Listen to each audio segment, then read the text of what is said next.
વિશ્વ પર્યાવરણ દિવસની ઉજવણીના ભાગરૂપે 5 દિવસ દરમિયાન દરરોજ એક ટ્રાફિક સિગ્નલ ઉપર ટ્રી પ્લાન્ટેશન ડ્રાઈવ, મફત વાહન પીયુસી ચેકઅપ કેમ્પ અને કુલિંગ ઝોન કરવામાં આવશે. ગુજરાત પ્રદૂષણ નિયંત્રણ બોર્ડના સહકાર સાથે સુરત સ્થિત ધી ઇવેન્ટ થિયરી સંસ્થા દ્વારા સુરતમાં 5 થી 9મી જૂન દરમિયાન વિશ્વ પર્યાવરણ સપ્તાહની ઉજવણી કરવામાં આવશે.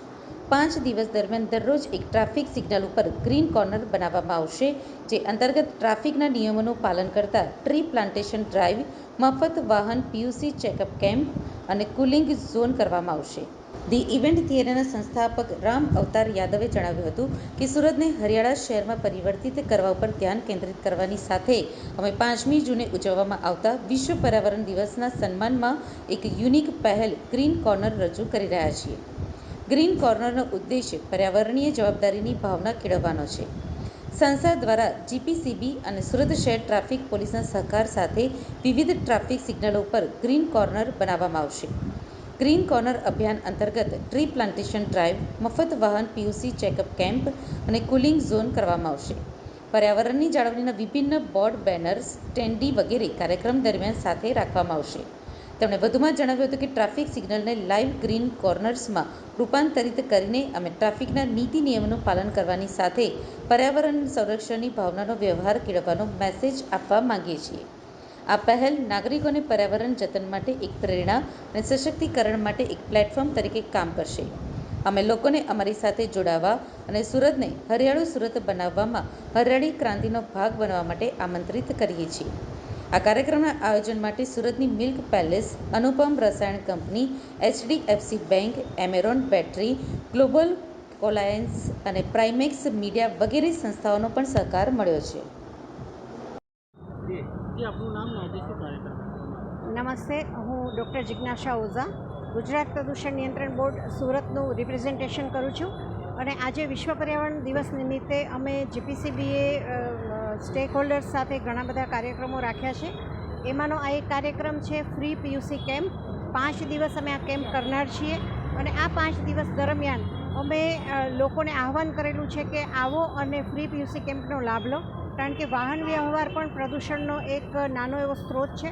અને જો પ્રદૂષણ મુક્ત વાહન હશે તો આપણા જે રસ્તા ઉપર ચાલતા વાહનો છે હવા પ્રદૂષણને નિયંત્રણમાં રાખશે, તો હવા પ્રદૂષણ શહેરનું નિયંત્રણમાં રહે અને લોકોને પીયુસી પ્રત્યે જાગૃતિ આવે એ માટે આપણે આજે આ પીયુસી કેમ્પનું આયોજન કર્યું છે.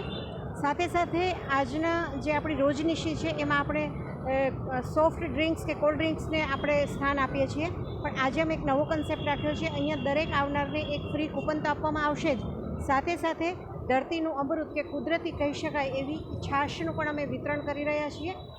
સાથે સાથે આ ગરમીનો જે માહોલ ઊભો થઈ રહ્યો છે, ગરમીને કંટ્રોલ કરવા માટે કે નિયંત્રણ કરવા માટે અમે દરેક જે પીયુસી માટેનું કૂપન લેશે એમને એક વૃક્ષ પણ અમે અહીંથી આપીશું, નાનકડો છોડ આપીશું, જે એમના ઘરે વાવી અને એ આખું વર્ષ ઠંડકનો અનુભવ કરશે અને પ્રકૃતિની સાથે પોતાનો સમય પસાર કરી શકશે.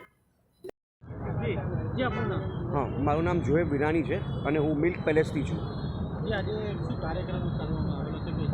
આજે ગુજરાત પોલ્યુશન બોર્ડ સાથે મળીને ઇવેન્ટ થિયરી સાથે અમે લોકોએ મળીને એક પોલ્યુશન માટે એક મુહિમ જાહેર કરી છે કે જે ગ્રીનરી વિશે અને પીયુસી, જેમ કે આજે અમે લોકો જે મુહિમ અમારી છે પીયુસી માટેની, કે જાહેર જનતાને ખબર પડે કે પીયુસી કેટલું ઇમ્પોર્ટન્ટ છે, અને એના માટે અમે લોકોએ અહીંયા એક સ્ટોલ પણ રાખ્યો છે જેથી પીયુસી લોકો અહીંયા જ ઇન્સ્ટન્ટ કરાવી શકે છે. પર્યાવરણ દિવસે સંદેશ એક જ આપવો કે વધારે ગ્રીનરી પોતાની આસપાસ વાવો અને હેલ્ધી ખાઓ અને હેલ્ધી જીવો. मैं अनीता हेंगोरानी हूँ, डायरेक्टर ऑफ ग्लोबल कोलायंस.